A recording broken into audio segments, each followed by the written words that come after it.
लालू जी का कोई योगदान नहीं है मुसहर समाज में। कोई योगदान नहीं है। अगर इतना ही बड़ा बात है, मैं तो आज कहता हूँ कि माननीय तेजस्वी यादव जी, अगर आपको मांझी से मुसहर से इतना प्रेम है तो अपनी पार्टी का राष्ट्रीय अध्यक्ष बना दिए, चाहे एक चेहरा बना दीजिए, सीएम फेस बना दीजिए। इस दिन वो सीएम फेस बना देंगे अगर मांझी को प्रोजेक्ट कर दें कि मांझी हमारे तरफ से अगला मुख्यमंत्री होगा, अगर हम सरकार बनाएंगे तो संतोष मांझी उनके पीछे खड़ा होगा। अगर आप नज़र में आने लगते हो, आपको लोग नोटिस करने लगता है, इसका मतलब है कि आप आगे बढ़ना शुरू कर दिया। मतलब मांझी समाज आगे बढ़ रहा है, एकदम आगे बढ़ रहा है और भविष्य। मांझी समाज के लोग ज़्यादा नहीं थे। बहुत कम लोग थे। कोई मांझी समाज अब किसी दूसरे के नहीं समाज के लोग थे। अब वो लठैत हैं, उनके समर्थक पकड़ के कहीं से ले आए होंगे। राजद का सपोर्टर मांझी समाज का जमीन कब्जा कर। जी निश्चित तौर पर कोई मांझी समाज, आपके पास प्रूफ है? एकदम प्रूफ है। कोई मांझी समाज का, भुइयां मुसहर के समाज का एक वोट उनको देने नहीं जा रहा है।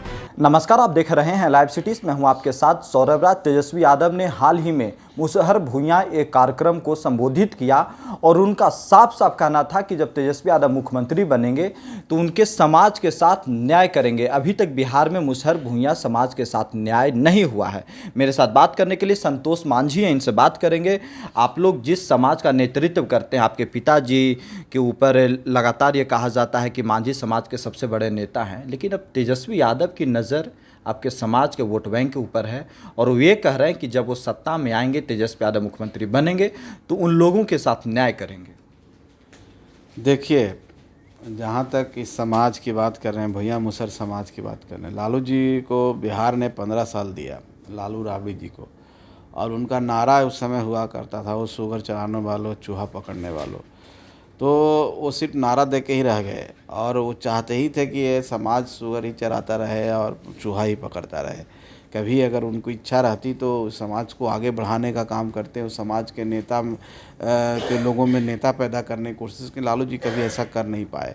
लालू जी सिर्फ वोट की राजनीति करते हैं। एक समय में सही था कि समाज के सब वर्ग के लोग उनको वोट देता था, तो जो 15 साल में वो कर नहीं पाए, जो उनका स्वर्णिम काल था जिस समय में वो कर सकते थे, अब जब एक पार्टी बनी, आदरणीय श्री जीतन राम मांझी जी उस समाज से आते हैं और मुख्यमंत्री बनने का उनको बिहार का गौरव हासिल हुआ, और उस मुख्यमंत्री बनने से वो समाज, जो कि समाज के जो लोग, बाहर के लोग कहते थे कि वो समाज वोट नहीं देता है, वो समाज में जागरूकता नहीं है, उनके वोट को कुछ दूसरे लोग डिसाइड करते हैं, उस समाज में एक जागरूकता आई।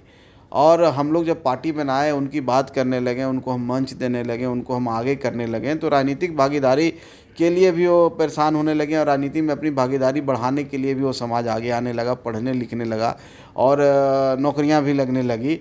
और जब राजनीतिक रूप से जाग गया, ऐसा लगने लगा, तो तेजस्वी यादव जी को सपना आया कि एक सम्मेलन करो और वहाँ जाके कसम खाओ कि हम मुख्यमंत्री बनेंगे तो आपको आवास देंगे, ही देंगे। ये सब करने से कुछ नहीं होगा। आपके ऊपर आरोप है कि आप लोग मुसहर समाज को ठग रहे हैं। हम लोग किस तरीके से ठग रहे हैं? जरा तेजस्वी जी, सिर्फ वोट बैंक, वोट लेते हैं आप लोग। यादव को क्या कर रहे हैं वो?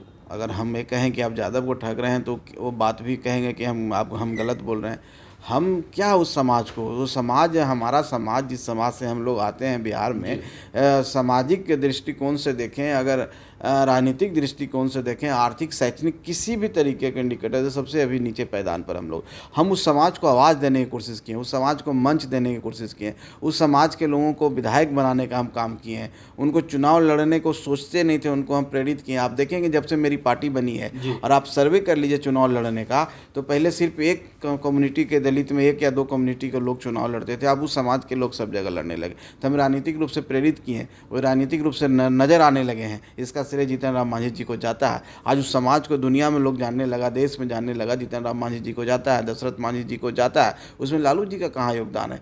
लालू जी का कोई योगदान नहीं है मुसहर समाज में। कोई योगदान नहीं है। अगर इतना ही बड़ा बात है, मैं तो आज कहता हूँ कि माननीय तेजस्वी यादव जी, अगर आपको मांझी से, मुसहर से इतना प्रेम है तो अपनी पार्टी का राष्ट्रीय अध्यक्ष बना दिए, चाहे एक चेहरा बना दीजिए, सीएम फेस बना दीजिए। आप ये मांग कर रहे हैं? एकदम मांग कर रहे हैं। जिस दिन वो सीएम फेस बना देंगे, अगर मांझी को प्रोजेक्ट कर दें कि मांझी हमारे तरफ से अगला मुख्यमंत्री होगा, अगर हम सरकार बनाएंगे तो संतोष मांझी उनके पीछे खड़ा होगा।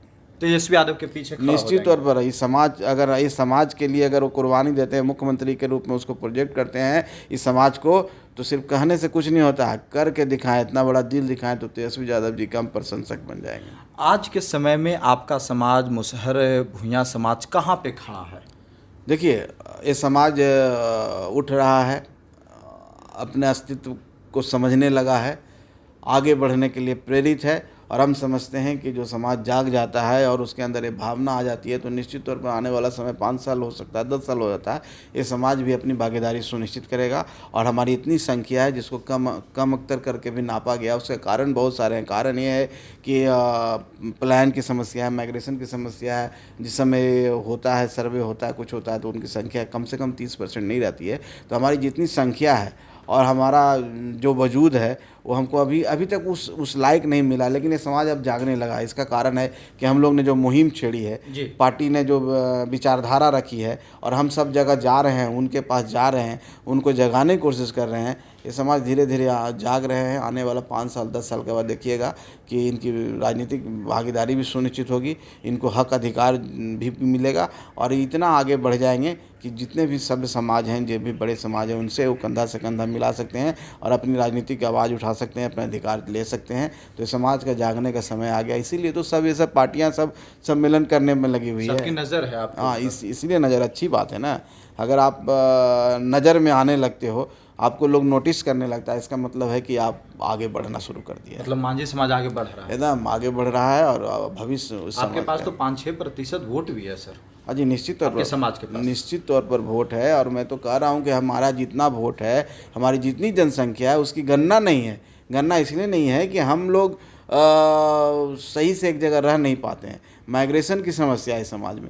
वो जहाँ देखा कि रोजी रोटी वहाँ पर उपलब्ध है, वहाँ पर माइग्रेट कर जाते हैं। और माइग्रेशन सिर्फ बिहार में ही नहीं है विस्थापित होते हैं, बिहार के बाहर भी जाके विस्थापित हो रहे हैं। अब बिहार के बाहर भी अच्छे अच्छे काम कर रहे हैं, अच्छी जनसंख्या में कमाने के लिए जाते हैं, रोजी रोटी की समस्या के लिए। और सब किसी भी कास्ट में बिहार में अगर विस्थापन देखिएगा, माइग्रेशन का परसेंटेज देखिएगा तो इस समाज में सबसे ज़्यादा है। तो 30% लोग तो हमारा एट ए टाइम बाहर रहते हैं। तो जब 30% की तो गणना ही नहीं होती है, गणना तो साहब 65 से 70% के लोग कर रहे हैं, तो उसमें 30% ऐड कर दें तो हम समझते हैं कि सबसे बड़ी जनसंख्या है। ये वोट जीतन राम मांझी के नाम पे जाएगा, जहां मांझी जी रहेंगे उधर जाएगा या इधर उधर भी हो सकता है? देखिए, लोग कोशिश करते हैं। आप इमामगंज विधानसभा में देख लीजिए, राजद के द्वारा कोशिश किया गया, एक कैंडिडेट खड़ा किया गया, वहाँ जाके पता कर लीजिए कि वो वोट कहाँ गया। इसलिए कोई मुगालते में नहीं रहे, इस तरह गलतफहमी में नहीं रहे कि हम सम्मेलन करा लेंगे तो ये वोट आपके पास आ जाएगा। सम्मेलन आपने हिम्मत भी किया तो एक कृष्ण मेमोरियल हॉल में वहाँ ढोक करके कुछ लोगों को, समाज के दूसरे लोगों को ले आया, कुछ लोग दूसरे लोग और क्या दूसरे लोग भी थे और कुछ लोग होंगे भी, उसको आप ढो के ले आया। और सबका जो भीड़ थी उसमें मांझी समाज के लोग ज़्यादा नहीं थे, बहुत कम लोग थे। कोई मांझी समाज अब किसी दूसरे के नहीं समाज के लोग थे। अब वो लठैत हैं, उनके समर्थक पकड़ के कहीं से ले आए होंगे और वो भी 1600 की। लठैत किनको बोल रहे हैं? लठैत उनके समर्थक को बोल रहे हैं, किसी कास्ट को नहीं बोल रहे हैं। इसको आरजेडी के समर्थक लठैत निश्चित तौर पर लठैत हैं, हरा हरा गमछा लगाते हैं, एग्रेसिव होते हैं, तभी तो लोग भागते हैं उनसे। अगर वो उनका आचरण अगर सुधर जाए, अगर उस तरह के कार्य नहीं करना शुरू, जिस तरह से अत्याचार समाज में हो रहे हैं, जिस तरह से लूट हो रही है, जिस तरह से कब्जा हो रहा है, ज़मीन का कब्जा हो रहा है, आप जाकर देखिए मांझी समाज का ज़मीन कौन सबसे ज़्यादा कब्जा किया हो। मैं नहीं बोल मांझी समाज का ज़मीन मांझी के किसके द्वारा कब्जा किया? अब मैं किसी जात का, मैं किसी व्यक्ति का ना, मैं ये कहूँगा कि राजद के सपोर्टर के द्वारा किया जा रहा है। हमारे पास कागज़ लेके आते हैं, हम जब उसको बारीकी से अध्ययन करते हैं तो पता चलता है कि राजद का सपोर्टर मांझी समाज का ज़मीन कब्जा कर। जी, निश्चित तौर पर कोई मांझी समाज के पास प्रूफ है? एकदम प्रूफ है। कोई मांझी समाज का, भुइयां मुसहर के समाज का एक वोट उनको देने नहीं जा रहा है, क्योंकि कोई डरा के आप वोट नहीं ले सकते हैं। डरा के आप कुछ देर के लिए आप उनको ला सकते हैं, लेकिन वोट नहीं ले सकते हैं। इसलिए इस गलतफहमी में न रहें। मांझी समाज जाग गया है, लड़ने के लिए। और जीतन राम मांझी के साथ, निश्चित तौर पर जीतन राम मांझी जी के साथ है, हमारी पार्टी के साथ है और हम लोग पूरा सम्मान दे रहे हैं। उनके सम्मान के लिए, उनके अस्तित्व की लड़ाई लड़ रहे हैं, उनको आगे लड़ने की लड़ाई लड़ रहे हैं, उनको आगे लाने की लड़ाई लड़ रहे हैं। उनको विचारधारा से उनको हम प्रेरित कर रहे हैं, उनको पढ़ने लिखने के प्रति हम लोग प्रेरित कर रहे हैं। और जो मंच जो कभी किसी को नहीं देता था, वो जो झिझक होती थी, उसको ख़त्म कर रहे हैं। तो आज एक से एक लीडर पूरे बिहार में, हर जिला में मांझी समाज का 2-4 बढ़िया लीडर है, जो उनमें क्षमता है कि MP MLA बन सकते हैं। लेकिन आपके ऊपर आरोप लगता है कि आप मांझी समाज के सभी व्यक्तियों का ध्यान नहीं रखते हैं, सिर्फ परिवार का ध्यान रखते हैं। अब कौन आरोप लगाता है इस पर भी डिपेंड करता है। अगर उधर से आरोप आता है तो उनके यहाँ गिन लीजिए कि वो व्यक्ति ज़्यादा समाज के सब लोगों को दे रहे हैं कि क्या कर रहे हैं। हम लोग तो विधायक भी दिए हैं, हमारे यहाँ कोशिश हुई। अब देखिए कि हम कुटुंबा से सरवन भुइयाँ को चुनाव लड़ाएं, सिकंदरा से हमारे माननीय विधायक हैं। तो ऐसी बात नहीं है, जहाँ पर परिस्थितियाँ होती है, हम जहाँ पर मौका मिलता है, हमारे पास एक लिमिटेड रिसोर्सेज है। अभी हमारी पार्टी आगे बढ़ रही है और हम 7 सीट पर पिछले बार चुनाव लड़े थे, जहाँ से 4 माझी समाज के लोग, 7 में से 4 अपने समाज को आपने टिकट दिया। उसमें से 2 हमारे परिवार नहीं थे। एक व्यक्ति सिकंदरा से जो माननीय विधायक मेरे परिवार नहीं थे, हम प्रफुल्ल मांझी। एक हमारा कुटुंबा से चुनाव लड़ा था, वो व्यक्ति एकदम गरीब व्यक्ति थे, वो कभी सपना भी नहीं सोच सकता था कि हम चुनाव लड़ सकते हैं। उस व्यक्ति को विधानसभा का चुनाव हम लोग लड़ाए। उस व्यक्ति के पास अगर दूसरे की तरह संसाधन होता तो निश्चित तौर पर चुनाव जीत के चलाते। तो ऐसी बात नहीं है, हमारी पार्टी उस समाज को आगे बढ़ाने का काम कर रही है।